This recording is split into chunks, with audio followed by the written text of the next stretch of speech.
Señores, en la prensa de hoy se da la información ofrecida por el Ministerio de Hacienda de que el gobierno dominicano emitió deuda por 1.822 millones de dólares en el día de ayer.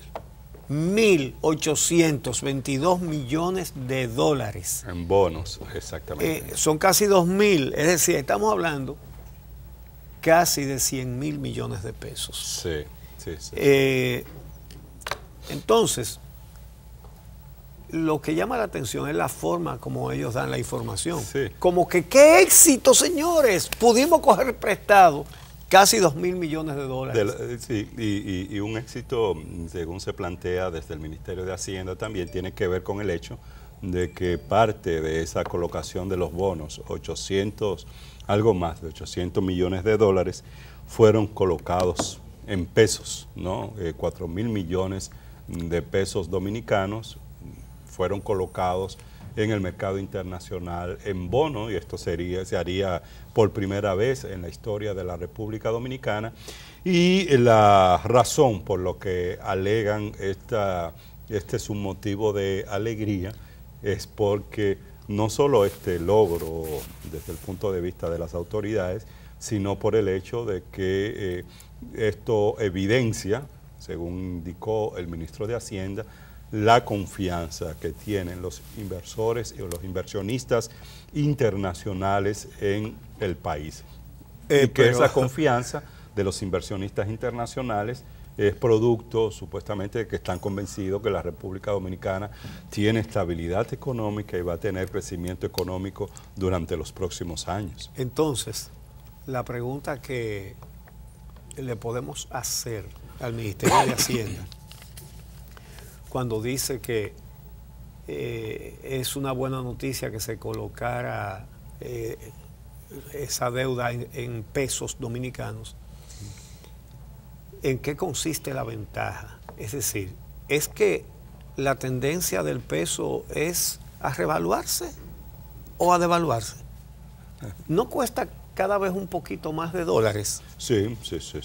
Entonces, ellos le dicen, bueno, que el peso se mantendrá estable, o el peso dominicano es una moneda fuerte, se ha venido devaluando con cierta poco a poco, sí. poco a poco, pero, se ha venido devaluando. Pero ya está ahora, casi en 50. Ahora, la cuestión es el otro lado de la moneda también, lo que tú señalas, en el sentido de que esto es una evidencia más de que la República Dominicana, producto del significativo déficit fiscal que ha venido acumulando durante décadas, pues se ha visto obligada como país y como nación a recurrir a estos préstamos internacionales, y con un nivel de endeudamiento que supera el 40% del Producto Interno Bruto, y la pregunta que se hace, ¿hasta cuándo el país, hasta cuándo la República Dominicana va a estar en capacidad de endeudarse para cubrir esos déficits? Y no se ha atendido la otra acción o política que de carácter económico se puede llevar a cabo para reducir déficit, y es el tema de la racionalización del gasto público, cómo mejorar la calidad del gasto en términos generales. Pues esto lamentablemente no ha sido uno de los temas en donde se ha visto avance en los últimos años en nuestro país. Mira, hay un aspecto de las declaraciones del Ministerio de Hacienda que quiero subrayar. Efectivamente, como tú señalaste, ellos dicen que la parte de ese endeudamiento de ayer, que fue colocado a 30 años, 1.000 millones de dólares, a una tasa de interés de 6.50%, dice el ministerio textualmente, lo voy a leer, que esto constituye otro reflejo importante de la firme convicción que tienen los inversionistas en el futuro de la economía dominicana. Los prestamistas prestan fundamentalmente porque tienen la convicción de que el país o paga esos inversionistas son de países que pueden hasta intervenir otro país si no pagan deuda. Es decir, la firme convicción no es que, mira, esto va tan bien, esto va tan bien que tienen que coger prestado un montón de dinero y confiamos en ellos. No, esto va a ser otro presupuesto deficitario, esto va a aumentar nuestro endeudamiento, va a aumentar la proporción del Producto Interno Bruto que hay que pagar por deuda y sobre todo el que hay que pagar por intereses de la deuda, para lo cual posiblemente se va a coger más prestado para pagar los intereses de esto, sí, porque es lo que ha estado pasando. Y las implicaciones que tiene eso para el presupuesto, porque de los ingresos del Estado Dominicano, el 25% de esos ingresos son utilizados para el pago de intereses de deuda externa cada año. Este año va a ser así, es decir, estos inversionistas tienen la seguridad de que países como la República Dominicana están obligados a dejar de comer para pagar deuda. Y dejar de comer lo que quiere decir es que el gobierno, o los gobiernos en este caso, dejen de invertir en políticas sociales, en políticas públicas dirigidas a la gente, como pasa cuando una proporción tan importante del presupuesto se dedica para el pago de intereses de deuda. Dejen de invertir en eso con el propósito de tener recursos económicos para pagar la deuda pública. Ahora, el problema es que esos ingresos no son suficientes y por eso el Estado tiene que seguirse endeudando para seguir pagando la deuda pública que tiene. Entonces, y que es creciente, ¿no? Recordemos que el Fondo Monetario Internacional acaba de decir, eso es lo que se ha adelantado, porque el informe oficialmente no lo han rendido, pero se ha adelantado, y esto fue una revelación creo que en el Listín Diario.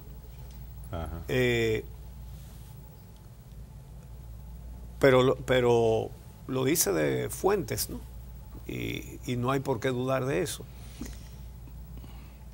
Que el Fondo Monetario Internacional, la misión que se acaba de ir de aquí y que está a punto de emitir un documento, le ha dicho al gobierno dominicano que necesita un fuerte ajuste fiscal. Ayer lo comentábamos.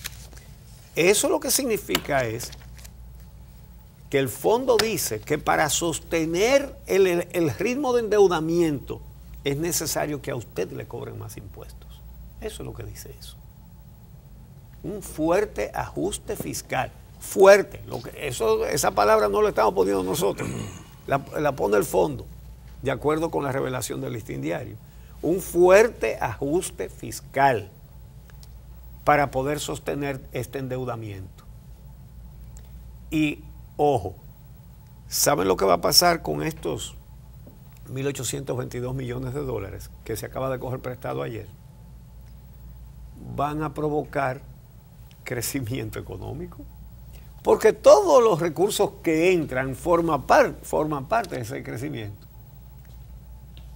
Lo hemos comparado antes con una familia donde están cogiendo prestados sin tener con qué pagar, y si usted va, usted ve que están tomando un vino carísimo. Que compraron un televisor de última generación. De 120 pulgadas, sí, que pusieron unas cortinas de seda y que compraron un carro nuevo.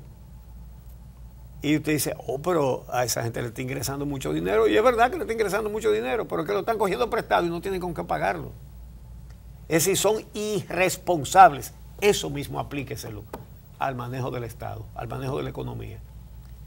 Y ustedes verán que con esa inyección de este nuevo endeudamiento, estos nuevos endeudamientos, porque es más de uno, se va a reportar crecimiento este año de la economía dominicana, seguro. Ya hay proyección de la CEPAL de que va a crecer alrededor de 4.5%. Claro, ya, óyeme, ya sí, los organismos internacionales de economía no tienen que romperse la cabeza, nada más le tienen que preguntar al gobierno dominicano. ¿Cuánto que ustedes están cogiendo prestado este año? Ok, pues el crecimiento será formidable.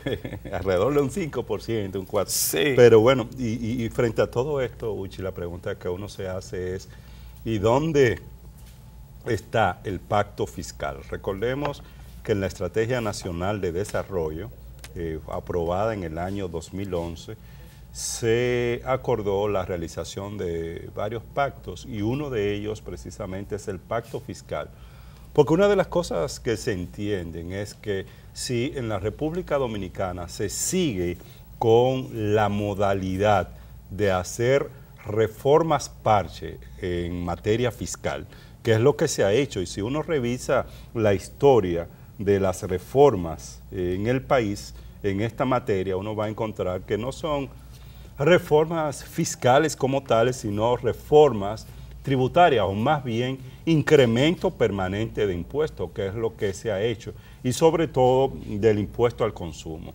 Y cuando se debatía sobre la Estrategia Nacional de Desarrollo, se decía, mira, ya como país y como economía no resistimos estar llevando a cabo este tipo de reformas y de cambio, y la última se hizo en el año 2012. Y lo más importante de esa reforma tributaria del año 2012 fue el incremento de la tasa de la base y de la tasa del ITEVIS, afectando a los más pobres.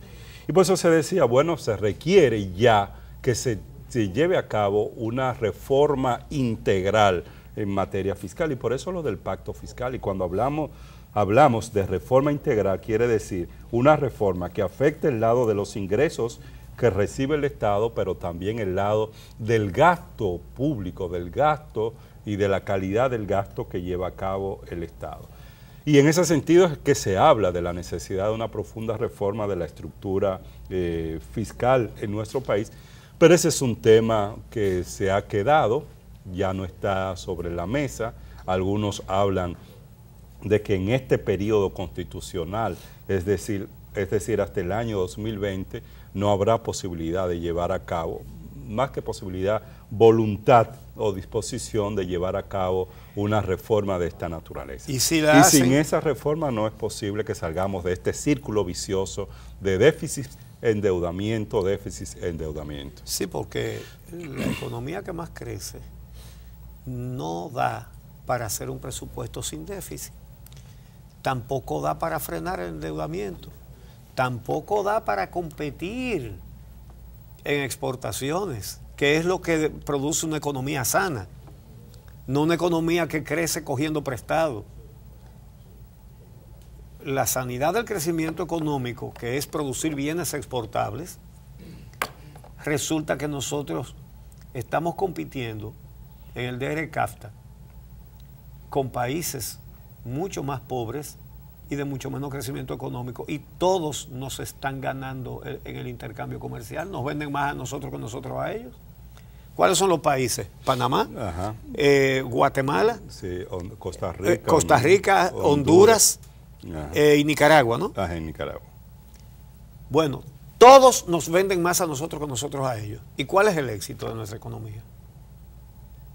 Que no da para competir, ni da para hacer presupuestos sin déficit, ni da para parar el endeudamiento.